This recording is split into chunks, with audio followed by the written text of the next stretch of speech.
Bienvenue, j'espère que tu vas bien. Aujourd'hui, on aborde un sujet que beaucoup d'hommes n'osent pas vraiment affronter, pas parce qu'ils ne le vivent pas, mais parce qu'admettre qu'on est dans cette situation, ça fait mal. Ça touche à quelque chose de très profond dans l'ego masculin. Comment ignorer une femme dont tu es sincèrement amoureux? Avant d'aller plus loin, laisse-moi poser le contexte. Parce que ce sujet, je ne l'ai pas choisi au hasard. C'est l'une des questions qui revient le plus souvent dans mes coachings. Des hommes de tous âges, de tous horizons, me posent cette question sous différentes formes. Comment je fais pour ne plus être aussi dépendant d'elle? Comment je fais pour recréer un équilibre? Comment je fais pour qu'elle ressente à nouveau quelque chose alors que je lui ai tout donné et qu'elle s'est éloignée? Et derrière toutes ces questions, il y a une situation commune. Tu t'es tellement attaché à cette femme, tu lui as tout donné, ton temps, ton énergie, ton attention, ton affection, tout. Mais en retour, tu n'as pas reçu grand-chose.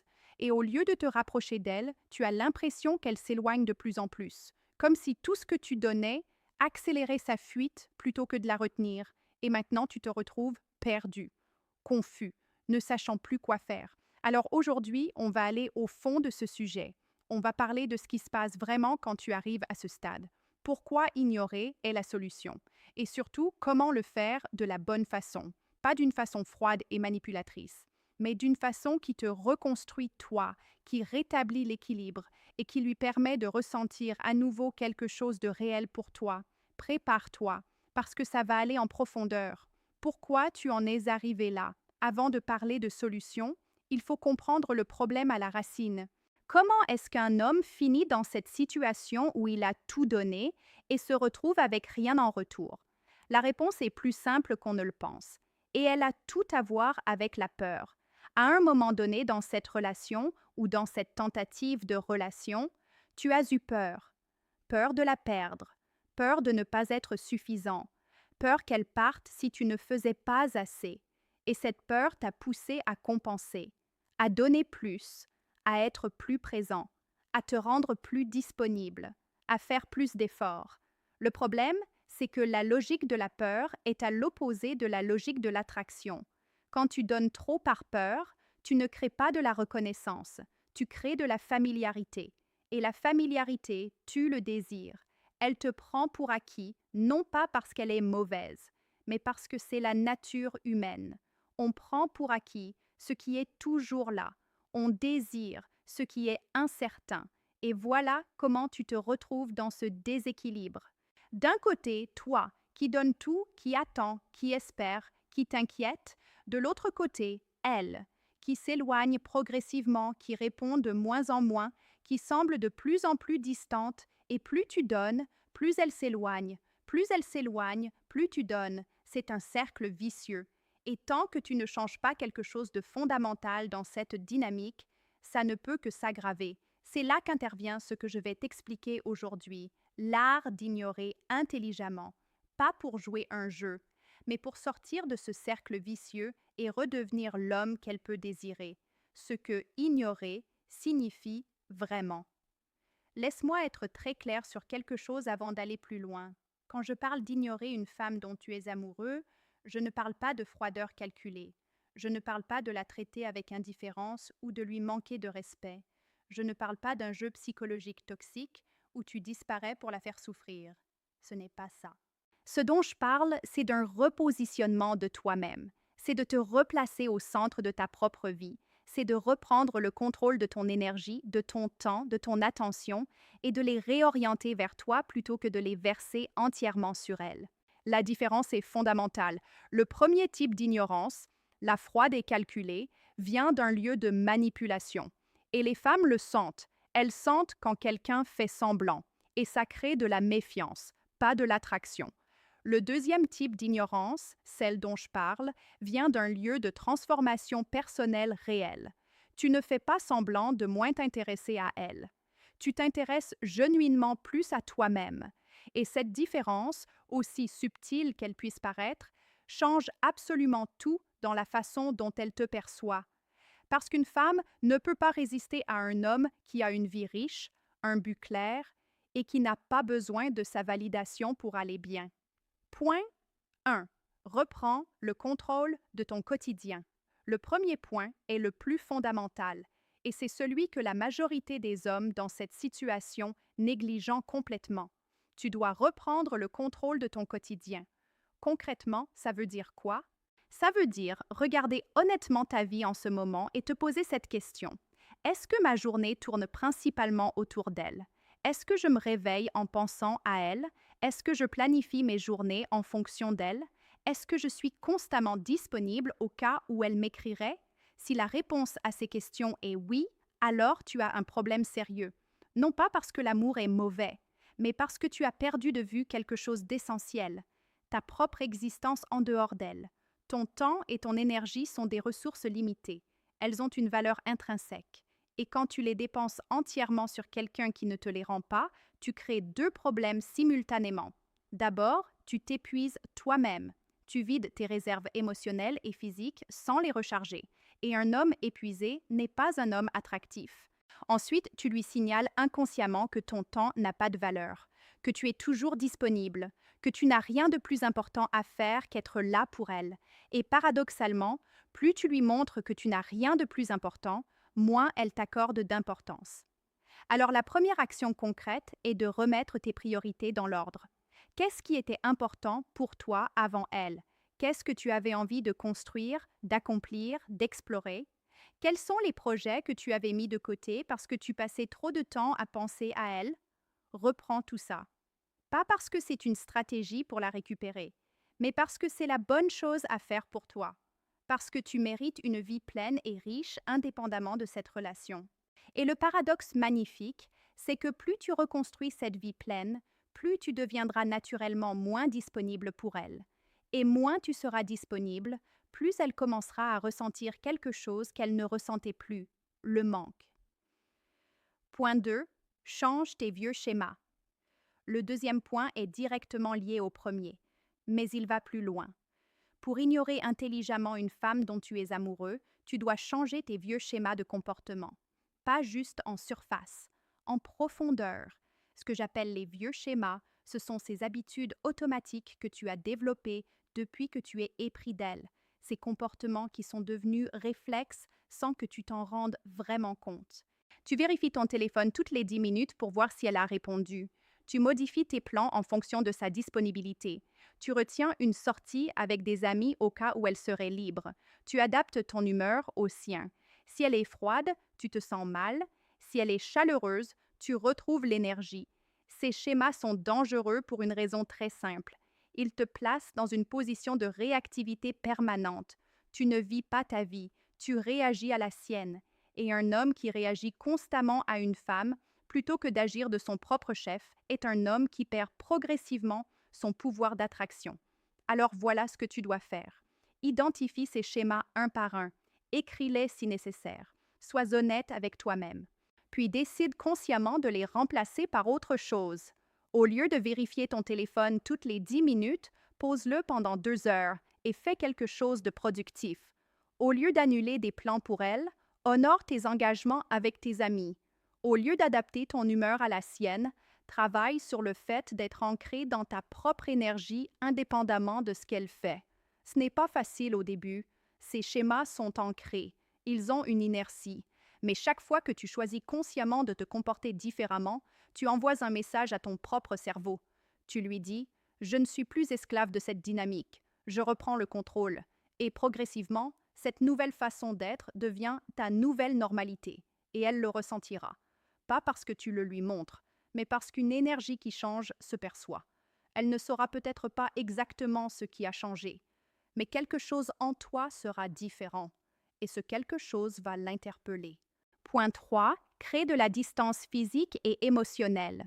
Le troisième point est celui que beaucoup d'hommes trouvent le plus difficile à appliquer, parce qu'il va à l'encontre de tout ce que l'amour leur dit de faire. Crée de la distance, volontairement, consciemment. Je ne parle pas de disparaître du jour au lendemain sans explication, je parle de te rendre progressivement moins disponible, de répondre moins vite, de ne plus initier chaque conversation, de ne plus être celui qui relance toujours. Et voici pourquoi c'est si important. En ce moment, dans cette dynamique déséquilibrée, tu es trop présent, trop visible, trop prévisible. Elle sait exactement comment tu vas réagir à chaque chose qu'elle fait. Si elle t'écrit, tu réponds dans la minute. Si elle suggère de se voir, tu te libères immédiatement. Si elle est distante, tu redoubles d'efforts pour te rapprocher. Cette prévisibilité est le poison de l'attraction. Parce que l'attraction, la vraie, a besoin d'incertitude pour survivre. Elle a besoin d'un espace où l'autre se demande, se questionne, anticipe. Quand tu es trop présent et trop prévisible, tu supprimes cet espace. Et avec lui, tu supprimes le désir. En créant de la distance, tu recrées cet espace. Soudainement, elle se retrouve à se poser des questions. Qu'est-ce qui se passe? Pourquoi il ne répond pas aussi vite? Pourquoi il ne prend plus les devants? Est-ce qu'il a changé quelque chose? Et ces questions, même si elles semblent anodines, activent quelque chose d'important. Elles la font penser à toi. Elles la font s'investir émotionnellement dans le fait de comprendre ce changement. Et là où il y a de l'investissement émotionnel, il y a de l'attachement. Pratiquement, comment crées-tu cette distance? En arrêtant d'être le premier à écrire systématiquement, en laissant passer quelques heures avant de répondre à ses messages, en ayant des soirées, des week-ends, des activités dont tu ne lui parles pas tout de suite, en ayant une vie tellement pleine qu'elle ne peut pas toujours savoir exactement où tu en es, pas parce que tu veux la faire souffrir, mais parce que tu as une vie à vivre, et une vie qu'on vit pleinement est naturellement moins disponible pour quelqu'un d'autre. Point 4. Redevient un défi. L'un des concepts les plus importants dans ce processus, c'est la notion de défi. Dans le début de toute relation ou de toute tentative de relation, tu étais un défi pour elle. Tu n'étais pas encore acquis. Elle ne savait pas exactement comment tu te comporterais. Il y avait une incertitude, une tension, une légère imprévisibilité qui la maintenait engagée. Et puis quelque chose a changé.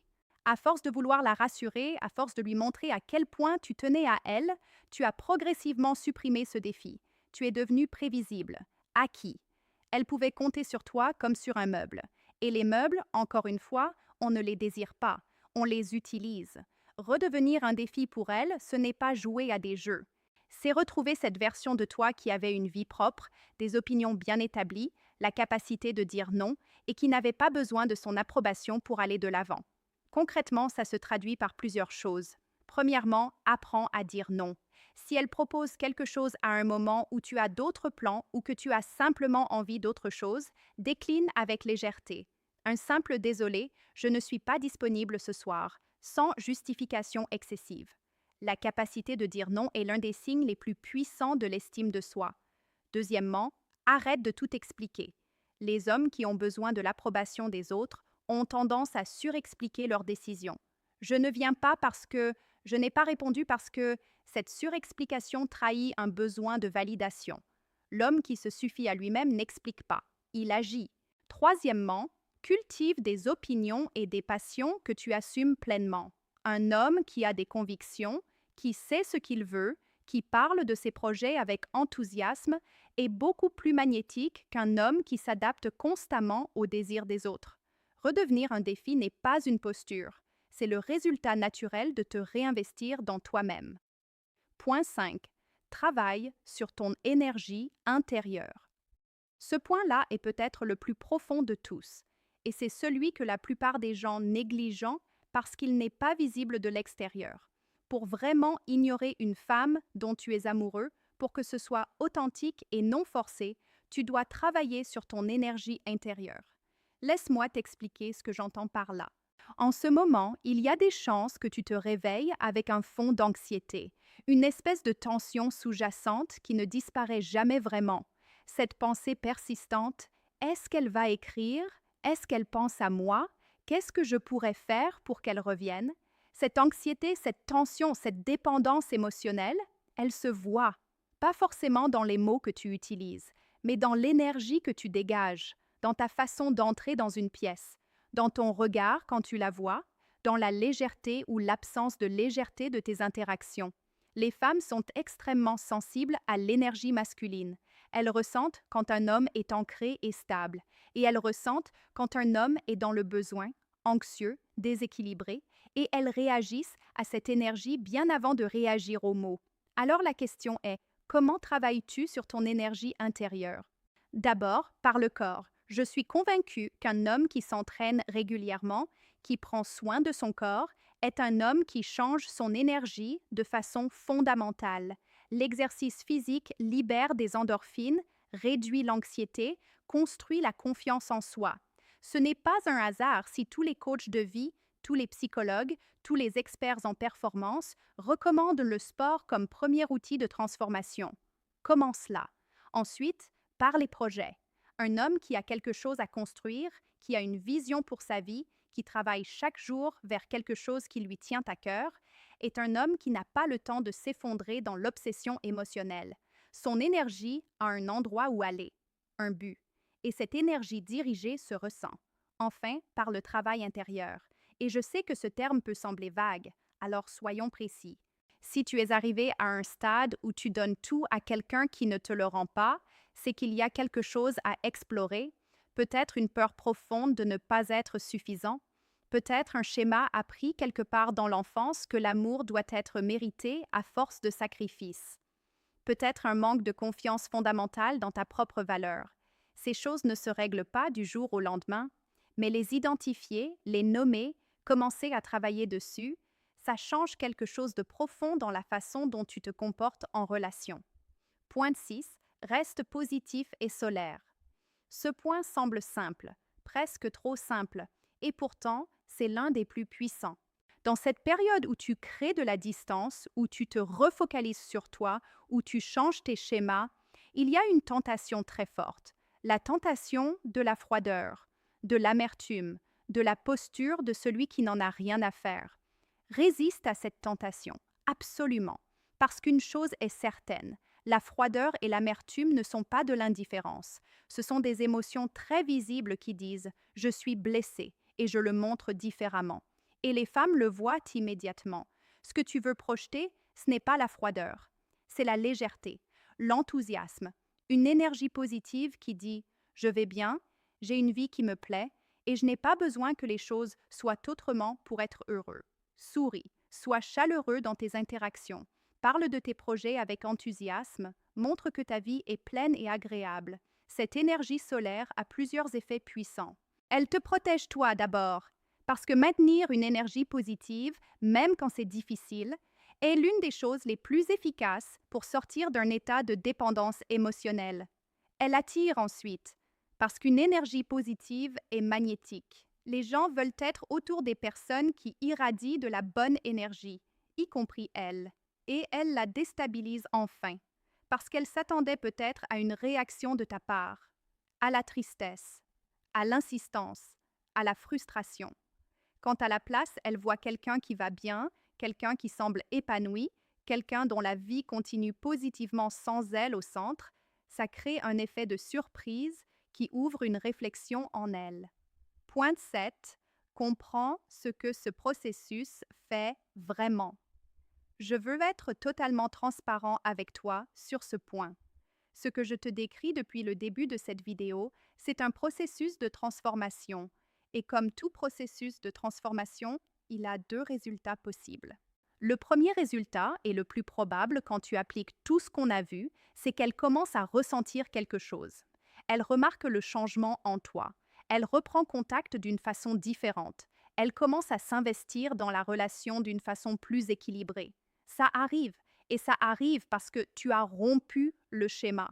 Tu as arrêté de te comporter de façon prévisible. Tu lui as donné de l'espace pour ressentir ton absence. Et tu es redevenu quelqu'un qu'on peut désirer parce que tu n'es plus quelqu'un d'acquis. Mais il y a un deuxième résultat possible. Et je dois t'en parler parce que l'honnêteté est plus importante que la flatterie. Le deuxième résultat, c'est que même après tout ce travail, même après toute cette transformation, la relation ne se rétablit pas, elle ne revient pas, ou elle revient, mais les choses ne sont pas ce que tu espérais. Et je veux que tu saches que même dans ce cas, tout ce que tu auras fait n'est pas perdu. Parce que le vrai prix de ce processus, ce n'est pas de la récupérer. Le vrai prix, c'est de te récupérer toi. Un homme qui se recentre sur lui-même, qui retrouve ses priorités, qui reprend le contrôle de son énergie et de son quotidien, est un homme qui devient meilleur, plus complet, plus attractif, pas juste pour elle, pour toutes les femmes qu'il rencontrera, et surtout pour lui-même. Récapitulatif et conclusion. On a couvert beaucoup de terrain aujourd'hui. Laisse-moi résumer les 7 points essentiels. 1. Reprends le contrôle de ton quotidien. Remets tes priorités en ordre et arrête de construire ta journée autour d'elles. 2. Change tes vieux schémas. Identifie ces habitudes automatiques qui te placent en position de réactivité et remplace-les consciemment. 3. Crée de la distance physique et émotionnelle. Rends-toi progressivement moins disponible, pas par jeu, mais parce que tu as une vie à vivre. 4. Redeviens un défi. Apprends à dire non. Arrête de surexpliquer. Cultive des opinions et des passions que tu assumes pleinement. 5. Travaille sur ton énergie intérieure, par le corps, par les projets et par le travail personnel sur tes schémas de fond. 6. Reste positif et solaire. La légèreté et l'enthousiasme sont bien plus puissants que la froideur et l'amertume. 7. Comprends que ce processus est d'abord pour toi, pas pour elle, et que quelle qu'en soit l'issue, tu en ressortiras grandi. La relation doit être basée sur l'équilibre et la communication. Quand une seule personne donne tout et que l'autre prend tout, ça ne peut pas fonctionner sur le long terme. Ce n'est pas de l'amour, c'est de la dépendance. L'amour réel, l'attraction durable, se construit entre deux personnes qui ont chacune une vie propre, des valeurs propres, une énergie propre. Deux personnes qui choisissent d'être ensemble, non pas parce qu'elles ont peur de l'absence de l'autre, mais parce qu'elles s'enrichissent mutuellement, c'est cet état que tu vises. Et la route commence par toi, pas par elle, par toi. Si ce contenu t'a apporté quelque chose de réel, laisse-moi un commentaire juste en dessous. Je réponds avec plaisir. N'hésite pas aussi à mettre un like si tu as apprécié la vidéo. Ça aide vraiment la chaîne à grandir et à toucher d'autres hommes qui en ont besoin. Je te souhaite une excellente journée. Prends soin de toi et à très bientôt.